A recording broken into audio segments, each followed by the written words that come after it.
Hi, this is Nancy Yearout, and welcome to my show, High Road to Humanity. In every episode, I tell you powerful true stories filled with great wisdom that you can use in your own life as you strive for a higher road to travel. My featured guests will have their own unique stories to tell that enlighten your mind and your soul. So kick back, relax, and learn the secret to success when you take the high road. First touch, strong connection, it lays deep in your soul.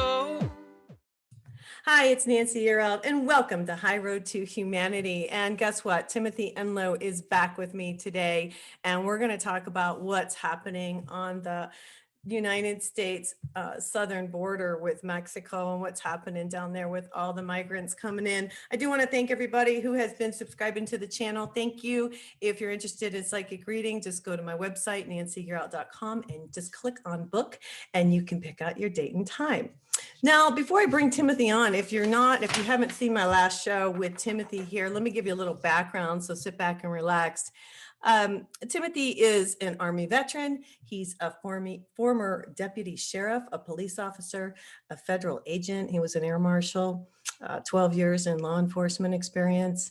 He was a security contractor in Iraq and Afghanistan for 7.5 years. He protected all U.S. diplomats and politicians assigned to him. He is a firearms trainer, which I think is really cool, you guys. He's the owner of Texas Tactical Training Institute, and he's currently working as head of security for a media company. Hey, Tim, welcome to High Road to Humanity. Thank you. Nice to see you again. Nice to see you again. Yeah, I guess I should say welcome back. Welcome back. Thank you. Yeah. So what's happening down there? When's the last time you've been on the border? I was just down there a week ago, or got back a week ago, and spent another week down on the border. So total now 3 weeks that I've been down on the border. And yeah, things haven't got much better. In fact, they've gotten a lot worse. Yeah, I was looking at you had sent me some links and we were talking a little bit before the show. It says in McAllen, Texas, there was more than 15,300 migrants that had been released from federal custody without formal immigration court notices, meaning since the Biden administration has taken over, meaning they're just releasing these people. And here's my biggest question to you. And honestly, I hate to start off the show like this, but with all these people coming in, and I've read a lot of these articles and they're taking them on buses, right? Is that correct? Buses and planes, both. Okay, right. So they're busing them to the airports, and then they're taking them to, from what we talked about on the last show, and I just want to understand this, destinations that they request, that the immigrant who's coming into the country says, I want to go to Florida or I want to go to Idaho, right? Right. Yes, that's correct. And so then they just send them there. But what do they do when they get off the plane? Well, again, that kind of depends. So if they have family members or, some kind of form of contact, then they'll usually be picked up by those family members. What our concern is that the number of migrants that we spoke to who did not seem to have any official contacts at their destination city, whether it be relatives or whether it be friends or whatever.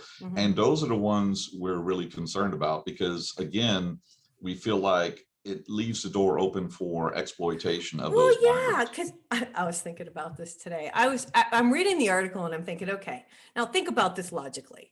And this is just me, right? I get off the airplane and you're kind of disoriented and you're like, okay, where am I? And most airports now are kind of far from any kind of, town or anything. You have to drive. I mean, you literally have to hop in a taxi or you'd have to have somebody pick you up. It's not like you're going to just jump off the plane and start walking down the road, or is that what they're doing? I mean, this is what I'm visualizing because I'm thinking, what are they going to do? And there's a lot of these people. I mean, this isn't a small amount of people. And again, keep in mind that 15,000, that's just for McAllen, right? So think about Del Rio and Laredo and all the other border towns along the border, and not just Texas, Arizona as well. This is happening across the southern border. And that's what's so scary is when you look at those numbers, now we're talking about 100,000, 150,000 that are coming in, and a percentage of them have no idea what they're going to do. They've just been told that there are programs here to assist them, and that's what they're counting on. Who tells them this? Who has told them this? So when we asked, they said they hear it in their home country. They were told that there's programs here in the US, and specifically they also some of the charity organizations. So what a lot of Americans may not know is that a lot of American charities are going south of the border, and they're going to Mexico, they're going to Central America, and they're already talking and working with these migrants when they're in the way stations, what I call way stations, or you can call them migrant camps. So basically, kind of like holding areas that they travel to along the way from their home country. And so charities already go there, and they already give them legal advice. They already give them advice on what programs will be available to them when they get to the US. And the benefit to these charity programs is they get what, so much per person?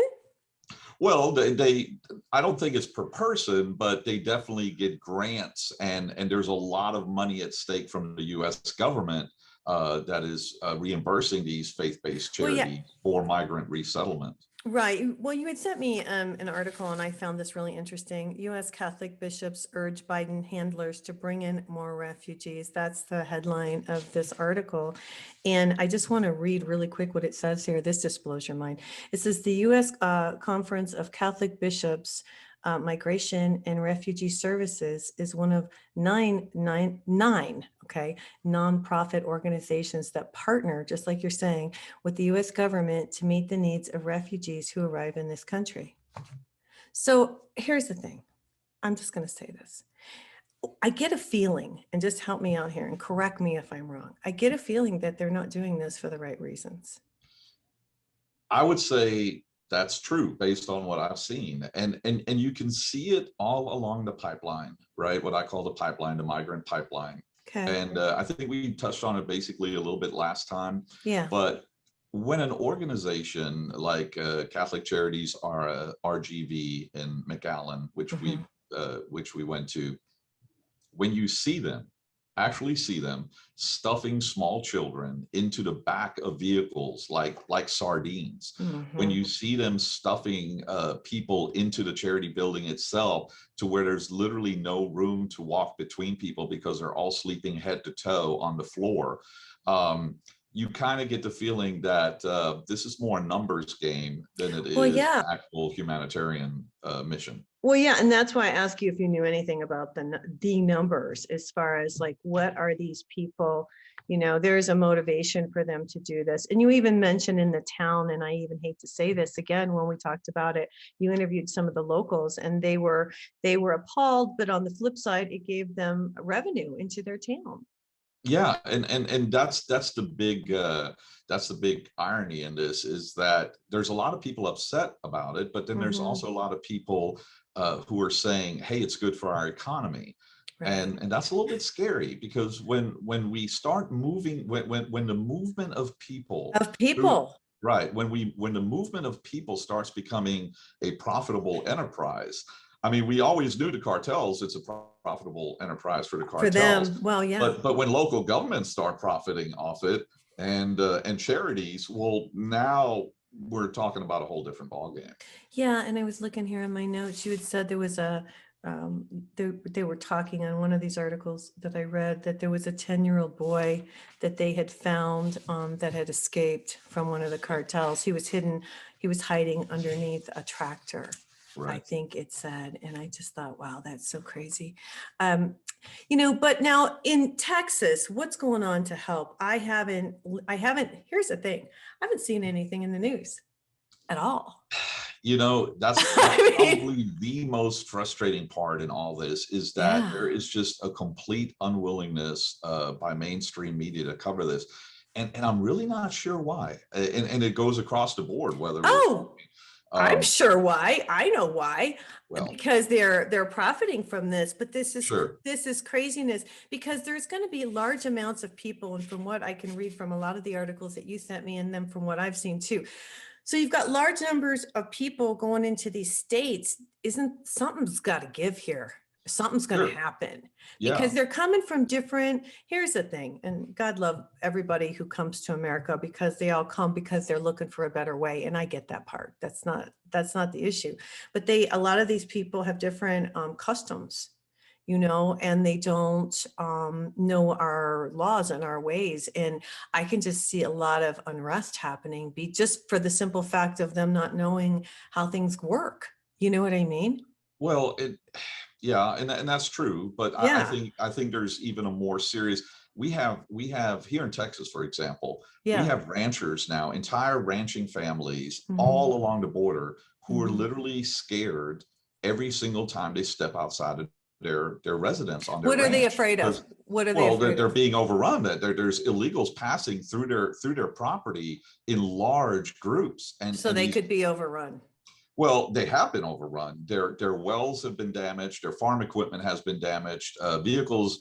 If you look at the vehicle theft numbers, if you look at burglaries of residences, burglaries of like things like equipment sheds and things like that, they are through the roof. In fact, it's so bad that here in Texas alone, along the border, at least 5 different sheriffs have asked the county judges to declare those counties as states of emergency because Because the people they are. cannot keep up anymore. And the same is happening in Arizona as well. There have been several sheriffs now who said we've lost complete control. Like we have lost control. We can no longer So they're deal with coming this. over the border and they're going into these people's barns and ranches, and they're Sure, taking their equipment, and if there's a vehicle, they're stealing the vehicle. If there's water, they're taking the water. If whatever they can take, they're taking. So they're absolutely. takers. They're takers. Well, yeah, They're and survivors. right, and yeah, because I mean, one, a lot of these ranches are remote, right? And Right. again, the important thing to remember here is that currently we're in the spring here during this crisis, but pretty soon here in the next month or two, we're going to start seeing temperatures creeping up I to, know. 95, 100 degrees, and at that point, they're going to become even more desperate. They're going to become more desperate for water. They're going to become more desperate for vehicles so that they don't have to be exposed to the heat so long anymore, Well, right? yeah, yeah. And I was thinking about that too, crossing the Rio Grande, because I'm in New Mexico. And so I know how the Rio Grande is. It can be shallow at different points, but it can be very deep, and it rushes, Absolutely, right. so I was even to get across the Rio Grande is not that easy. Oh, it's treacherous. Yeah. We patrolled on the river on a boat a few weeks ago Yeah. on the Rio Grande, and the currents were fairly swift in a Uh-huh. lot of places. So it's dangerous. They're having to use rafts, and again, they overfill the rafts with people because the cartels are more worried about profit than they are about safety Right. out So there. they're profiting from the people. This is human trafficking. We're talking about human trafficking. Hey, you guys, we got to go to commercial break. This is Nancy Yearout. This is High Road to Humanity. Unfortunately, we are talking about human trafficking here in the United States. We're here today with Tim Enlow. We will be right back. Hey, it's Nancy Yearout. This is High Road to Humanity. I'm here today with Tim Enlow. We're talking about human trafficking going on right here in the United States of America. And not a whole lot is actually nothing is being done about it. Is there, Tim? Not a lot, huh? Yeah, and I really don't know why more politicians aren't paying attention to this or getting involved in this because has all the makings of a crisis the size of which we probably haven't seen in decades in this country. Um, again, like I agree with what you said earlier, is that right? We all understand the motivation for coming to the United Oh, States. yes, absolutely. Yeah. And I've had some people contact me and say, hey, it's not fair that you're picking on the migrants. I'm not Oh, picking on the migrants. I no, totally understand their plight. right. However, and a lot of the folks that that are on the negative side of this say, this country was built on immigration and things like that. Proper immigration. And that's the thing, right? And Yeah, that's point number one. Point number two is right. our economy right now is, I mean, I think any economist would agree with me, whether they're left leaning or right leaning, doesn't matter, is in a fragile state based on what we just experienced with COVID and, so many Mm-hmm. businesses shut down, so many Mm-hmm. people out of work. Right. And so now we literally, I mean, the numbers that I'm seeing conservative numbers are 2 million illegal migrants this year coming into the US. Based on the numbers that I'm seeing and the numbers the math that I'm doing, I'm thinking we're probably going to be closer to 3 to 4 million that are going to enter the US this year alone. That's a lot And of so people. we still see jobless reports, right, up. Mhm. And now we're going to add 4 million more that are going to be looking for work. Right. And that's just this year, right? Let's not forget, this is not going away anytime soon. No, it's not. One of the articles you had sent me says was talking about Representative Andy Briggs from Arizona. He's a Republican. He actually shared some images of the migrants being moved from Arizona hotels to the airports, and both children and adults. But the governor there in Arizona, Ducey, he has asked Biden to declare a national emergency at the border. He has deployed the National Guard down to Arizona. What do you know about this? Well, it's a good first step, hopefully, to wake up the Biden administration. That, but I just don't know.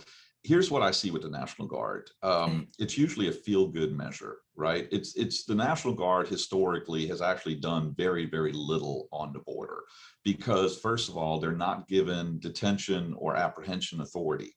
So Oh, without that, they are literally just kind of used to supplement or backfill some more administrative function that the Border Patrol carry out. okay. So a lot of people think when they hear, "Oh, National Guard's going down to the border," That it's a big yeah, deal. there's going to be guys walking around with guns patrolling the Yeah, border. yeah. That's never the That's case. not the real I've never deal. seen them armed. Okay. They're usually, like I said, guarding open gates or doing office work or things that potentially could free up a few more Border Patrol agents, Okay. but it's actually doing very little to fill the line, so to speak, or to hold the line. Okay. Well, we heard about that like last week, and then I haven't heard anything since. Right, because again, there's not a whole lot that they're doing down there, and so usually the governors, whether it's Abbott has sent some National Guard guys down. He's also sent the Texas Department of Public Safety down and paying highway patrol troopers overtime to go down and help out on the border. But again, when we're dealing with thousands of people coming across, sending 100 state troopers down on overtime, that's not really doing anything. Yeah, no, I also read that ICE is sending, let's see, what does it say? ICE said that many families are returning home via the Title 42 Public Health Protection Act. Do you see any? Yeah, you're laughing. Look at you, Tim, laughing. Do you see? Do you see anybody going back? Because I read one of the articles. No, I'm seeing the exact opposite. Yeah. First of all, we know that they're allowing COVID positive people in People because in. we follow the vans with COVID positive tested or migrants to the Mhm. hotels. So we Mhm. know they're putting them up in hotels.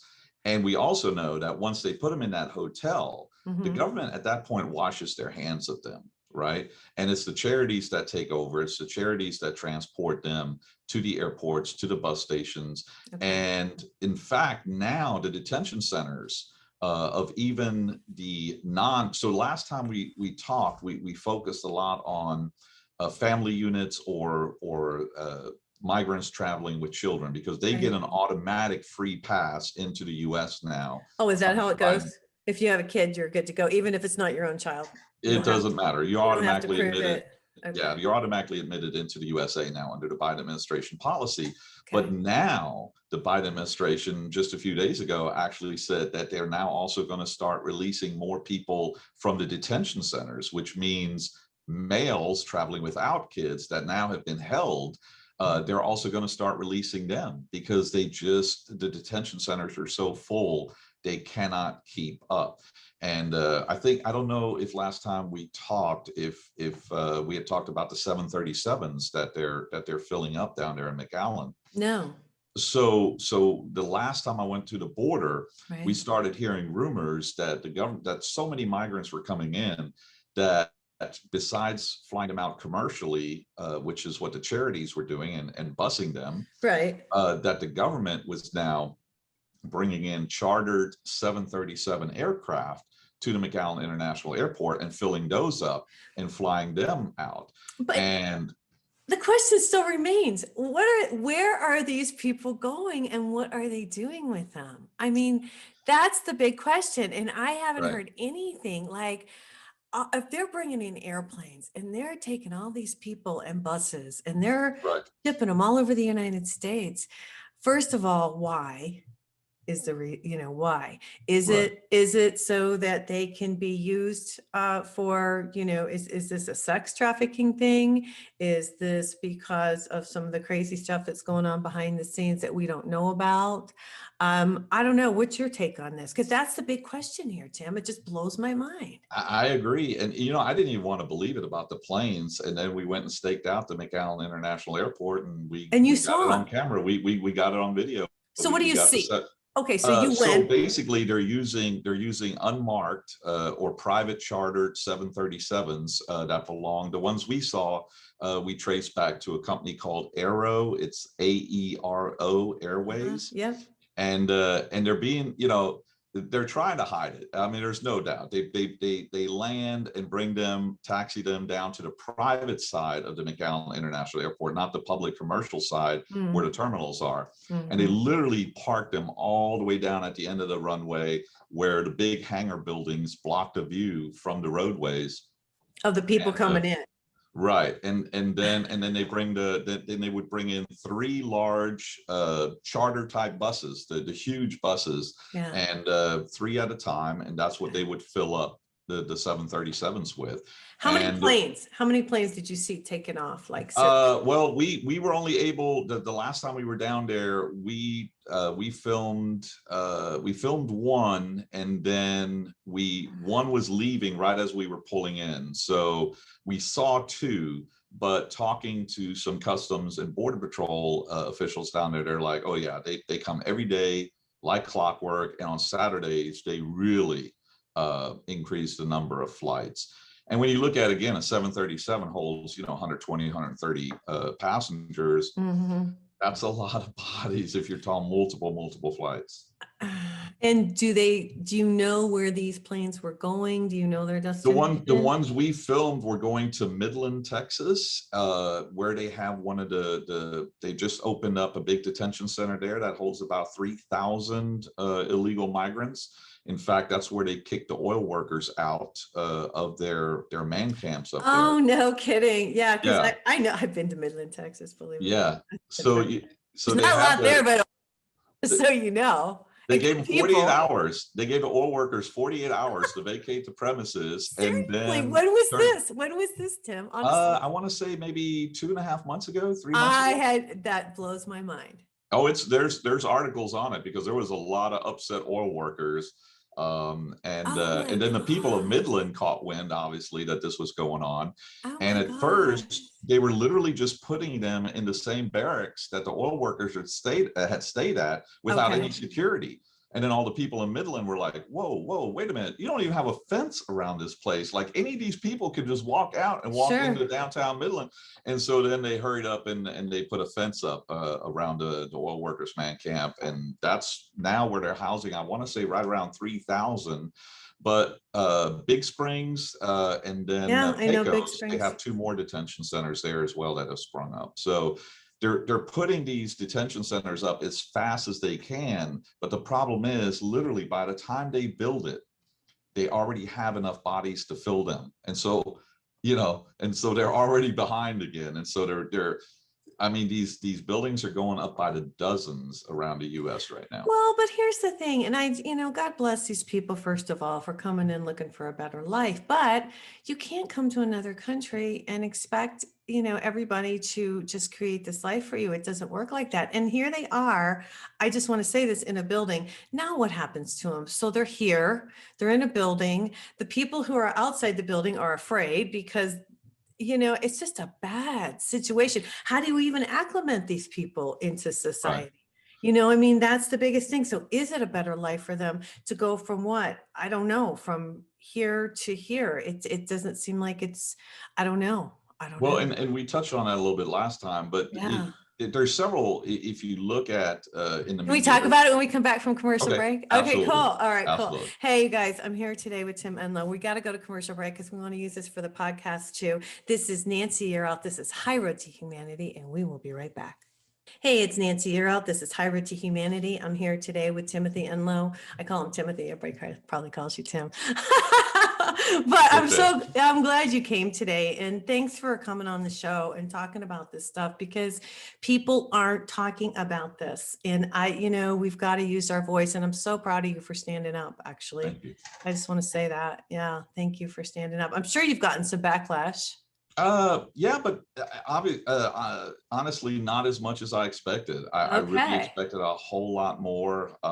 Like I said, I think maybe right now I'm up to maybe 10 or 15 negative contacts, that people that have contacted me, and said, you're this, you're that, and you should leave these poor migrants alone. But again, I think the biggest thing that some of these folks are missing is that it's exactly because we care about humans as a whole that we're talking about this issue, because when we don't talk about it, that is what really sets these folks up for exploitation. And I was just reading an article this morning. There was a federal prosecution where, this lady from Guatemala, she took in other Guatemalan refugees, right? And like a father, his 15-year-old daughter, and some other folks. And as soon as she took them in, she put the father in the basement, locked him up there, and then literally exploited these folks for a lengthy period of time, made them work, and then took their salary, and and all kinds of stuff. Yeah, there's bad people everywhere. Everywhere, and that really is, the Biden administration is absolutely silent about this. It's like, okay, you claim to bring millions of people in this year for humanitarian reason. My question to you then is, what is the follow-up as far as, once you've brought them in, where's the follow-up to what happens to these people? There is none. There is no government oversight. There's no nothing. And these people don't have even an immigration hearing or an asylum hearing. And so now, because they know they're here illegally and they know they don't have papers, anyone now who walks up to them and threatens to report them, it can take advantage of these. Yeah, they can take advantage of them. And that's a huge problem that, all the do-gooders that claim to be doing this for the right reasons are not addressing, is they're putting these people in terrible situations. Well, I think it's more human trafficking than anything. From the conversations that you and I had last time, for all the little kids that are being brought in, from all the women that you said that man came down who was a ranch, who was from, where was he from? Like Pennsylvania? Philadelphia. Yeah, we're still actually trying to find a way to get in touch with him. We put him on social media. We reached out to some people that have facial recognition software. So far, nobody's been able to tell us who he is. Yeah, I mean, and he was coming down picking up young girls to take them back to his ranch. Absolutely, and, from the Catholic charity, yeah. Yeah, and that's the other thing. Have you heard anything else on the Catholic charities? I just get a bad feeling on this whole thing. I hate to say that. It's not that I don't believe there are good charities. I do, but I don't believe that this Catholic charity that's doing this stuff down there is doing the right thing, from speaking with you. What is your feeling on this? I agree 100%. There's actually a gentleman who contacted me this morning who wants to talk to me about that. He's a representative down in the McAllen area, and he told me he has some feedback he'd like to share with me about the Catholic charities. But I think most of the people who have been following this closely, and there's not a lot, they all see some serious issues with the way the Catholic charities are handling this.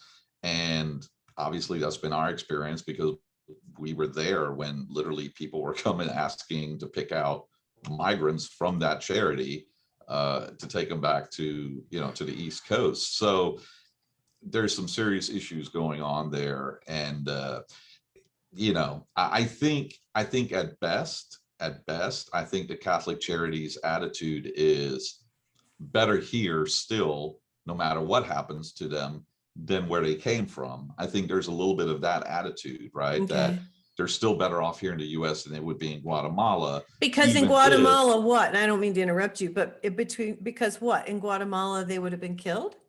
Well, I think that the case that the migrants have made to us when we've interviewed them is that there is exploitation or some exploitation going on there. There's gang violence, cartel violence, things like that. Mm-hmm. But again, and here's another thing that never gets talked about, and that Okay. is this: these governments in these countries Okay. that aren't properly governing, right, for Mm-hmm. their people. Mm-hmm. And so their people are left to their own devices and feel afraid of the government or of the violence or things like that.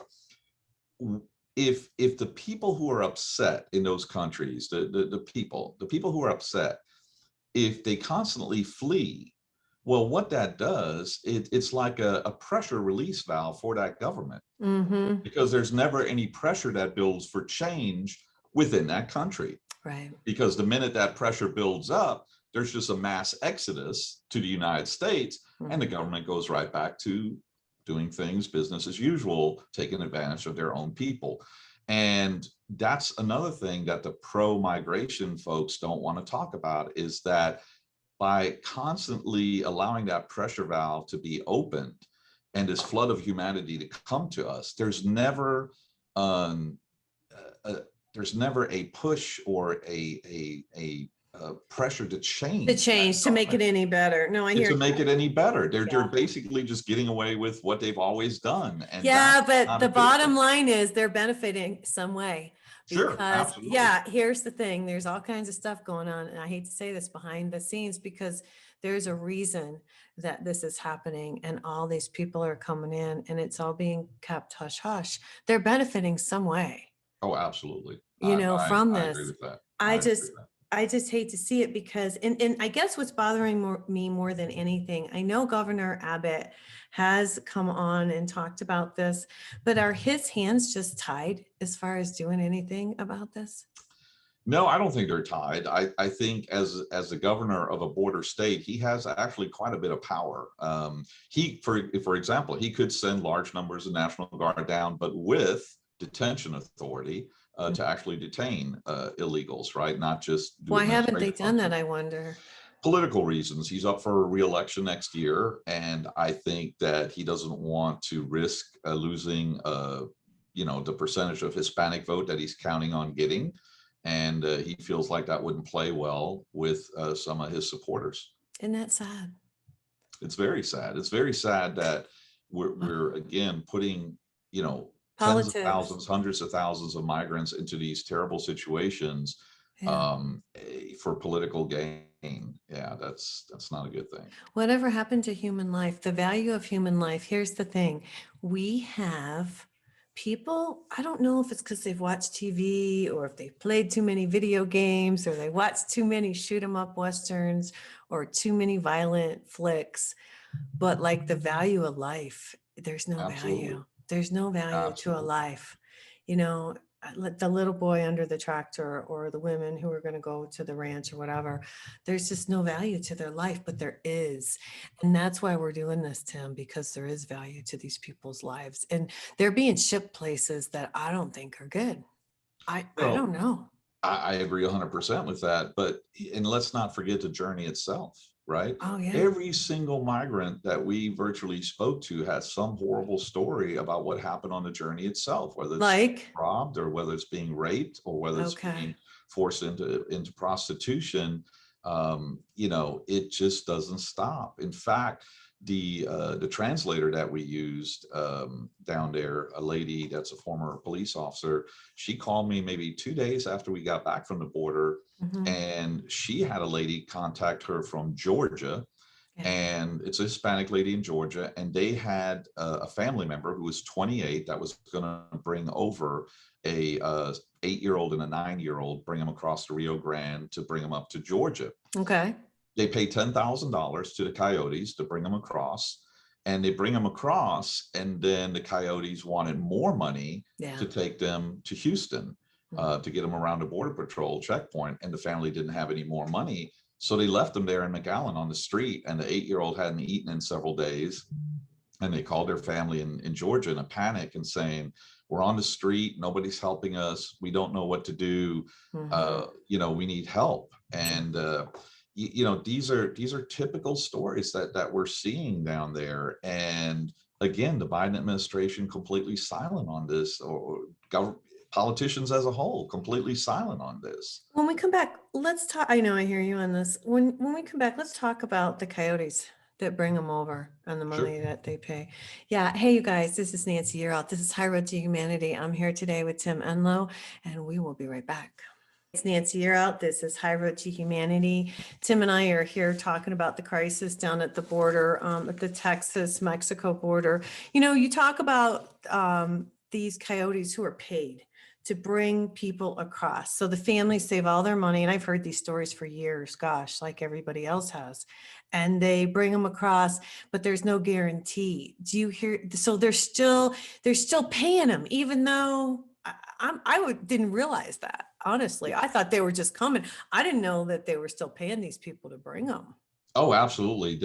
You don't come across unless you pay a coyote. I did not know that. Right. Nobody comes across on their own. No one. The only way you come is through the cartels and through the human smuggling.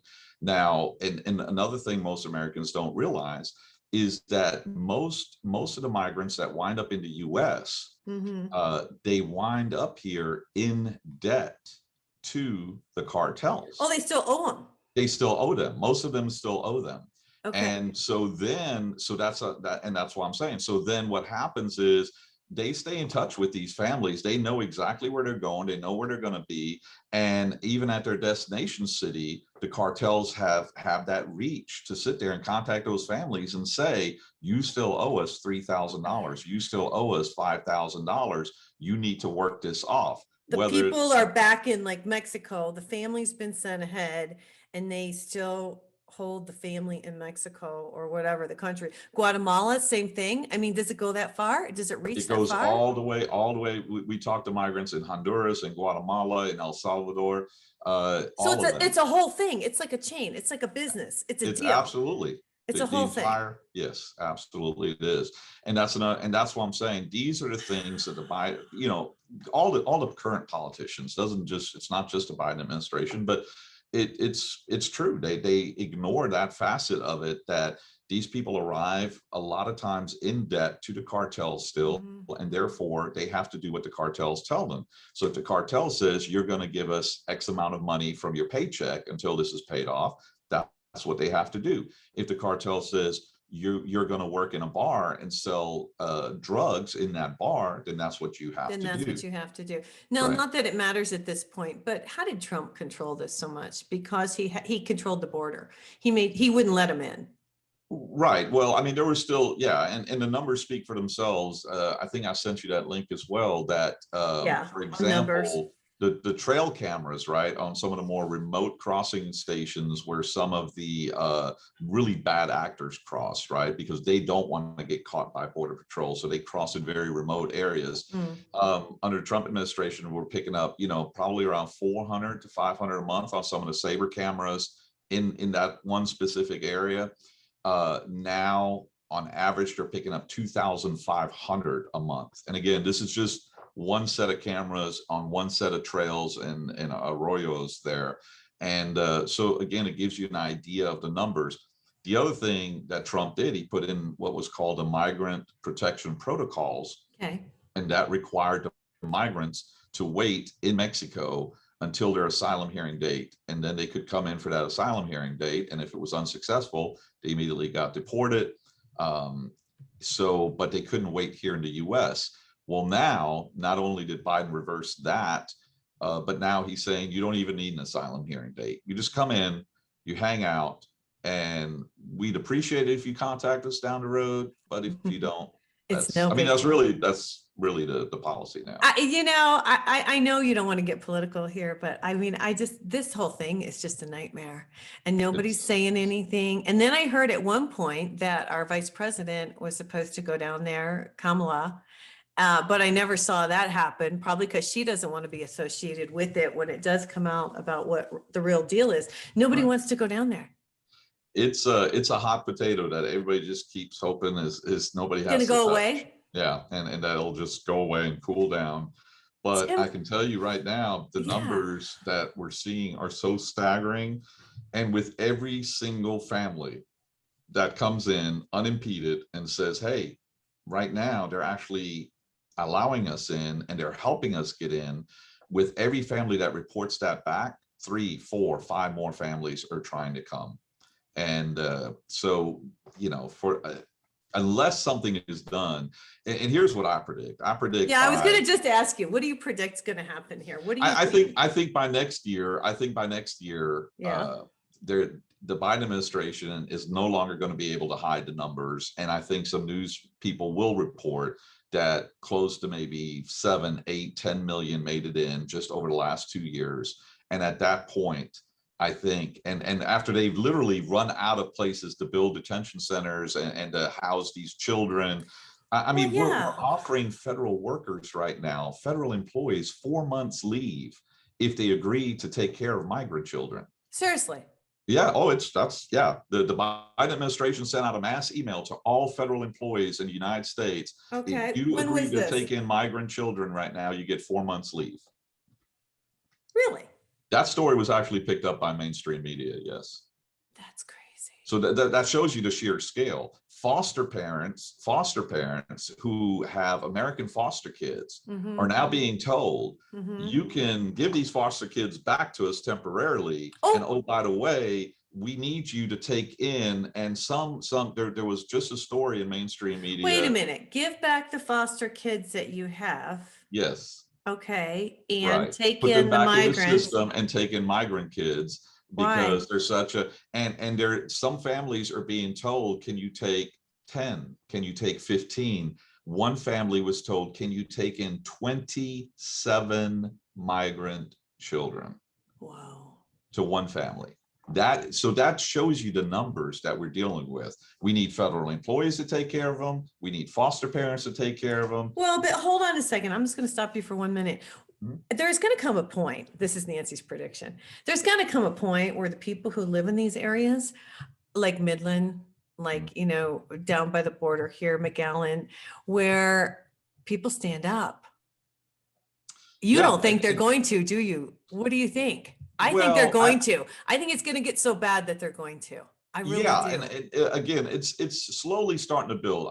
Just before I came on with you, Nancy, I got some Yeah. literature about some rallies that are coming up. I think Yeah. there's one in McAllen on May 15th. Mm-hmm. So people are starting to talk about it. People are starting to stand up. The last time I was down there, there was almost like a Trump train type caravan that circled the Catholic charity there at RGV.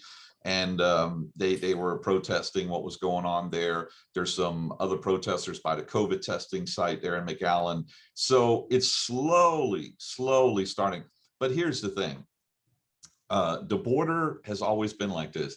Most Americans just are not going to travel, from, let's say, Chicago down to South Texas to protest. They're So, and just until not it going to do that. affects them, right, until it affects them personally. Exactly. But here's what I But think. it's coming. It's coming, right, It's because coming. they're not at the border anymore. No, Now they're they've being put them on right. airplanes and they've shipped them across the country. So my point is, I think this thing is going to come to a head simply because it's going to disrupt people's communities. Oh, absolutely. And I think the numbers are going to be so staggering that, even Yeah. despite the administration's best efforts, they're no longer going to be able to keep this under wraps. And people are going to wake up and say, wait a minute, we just admitted in a year and a half or 2 years, Mm-hmm. the number that we usually would come in over a 10 or 15-year period. And we did so in 1 year Mm-hmm. or a year and a half. And this administration has 3 more years to go. So people start doing the math going, wait, we can't sustain this. Our economy. No, people will leave. I really see, and I even hate to say this, but I actually see people leaving and going to other countries. I really do. As long as I this believe stuff that. continues to go on. I mean, because it used to be this stuff wasn't allowed to go on, and now this stuff is allowed to go on. And people aren't doing anything about it. And so it's just ruining the country slowly. It's a slow Well, thing. and one of the things we're seeing is, again, Yeah. we talked about the foster kids in the Catholic charity RGV down in McAllen, for example. We had 3 homeless come up to us, and they were super vocal about having been kicked out by the Catholic charities out of that shelter to make room for the migrants. So we're kicking American homeless out into the street. We're sending American foster Yeah, for kids money, back for into the money, system for money. for And then, money. Yeah. right. And Yeah. so now imagine the strain, a year and a half from now, 2 years from now, even on our programs, whether it be WIC or school lunch programs or welfare or whatever the case may be. Yeah. There's not going to be any money left for Americans who are in need of those programs. No, the system can't sustain that type of Absolutely not. people, coming in. And here's the thing, and I just want to say this, I have a huge heart. And if I could do something to help, I would. But I don't think what we're doing, like you said, is the right thing, because we're not helping these people. I think we're putting them in an even worse situation because they're not with their family. Now their family's having to pay. They're in a bad situation. This is a lose situation here. I mean, it's not helping America. It's not helping their families back in Mexico or Guatemala, and it's not helping them. So it's just a really horrible, and there's all money involved in this whole thing is what I feel, Tim. Oh, absolutely. I mean, when we're looking at some of the no bid contracts that the government has given out right now, they're not like $100,000 or 500. They're $500 million, $1 billion, $1.5 billion. These are no bid contracts that the government's currently giving out. Again, how is that sustainable? It's not. And the other real concern is that, in the past, we had a wide variety of migrants come to this country, right? And they came from many different backgrounds. Sure. But one of the things we see consistently right now with the migrants we interviewed is that they have, and again, this is not their fault, but it's more the fault of their government and their home country that they don't have a better system. But we're seeing people who dropped out in the 2nd, 3rd, 4th grade in their home country. Some of the ones we interviewed could not read their own home country language. They couldn't read Spanish, even though they can speak it. But they're uneducated. They're uneducated. And again, so what are the employment opportunities for someone who comes here who can't even read their mother language, right? Their own home language, and doesn't speak a word of our language. And again, so what exactly opportunities realistically are there going to be for this person to build a better life for themselves? And especially when what little they're scraping together from manual type jobs or things like that, a percentage of that is being taken, like I know, by the coyotes. People that are exploiting them. It's crazy. So, it's crazy. Yeah, I know. I'm really glad you came on today. Hey, we got to get out of here. We've been here. Gosh, we probably talked for almost an hour, but is there anything you want to leave us with? And I ask this because what do you suggest people do at this point? Well, first of all, get involved, right? Right now, we have small groups on Facebook and things like that, other social media platforms that they're telling me, yes, I've reached out to my congressman, I've reached out to my governor, but we need millions. We need millions of Americans to do that, right? We've got the 2022 midterms coming up. Right. Believe it or not, these politicians are vulnerable. They need your votes, right? So let them know in no uncertain terms that they're not getting your vote if they don't do something about the current border crisis. That has to be a priority. That's fantastic. Thank you. Thanks for coming on and spending time with me today. Absolutely. Thank you for having me. You're welcome. Hey, you guys, this is Nancy Earl. Stand up, you guys. This is High Road to Humanity, and we will see you next time. Everybody take care. Bye-bye. Connect the dots and keep the motion. Can achieve your goal. Let's hit the high road. Hey, you guys, join me next week on The High Road for more stories filled with wisdom, love, and hope for our future. Have a fabulous week, and know that by staying on the high road, you will make it to your destination. Visit my website, nancyyearout.com, where you can book a private session to learn how to tap into your own abilities. And check out my YouTube channel. It's Nancy Yearout's High Road to Humanity. you can achieve your goal.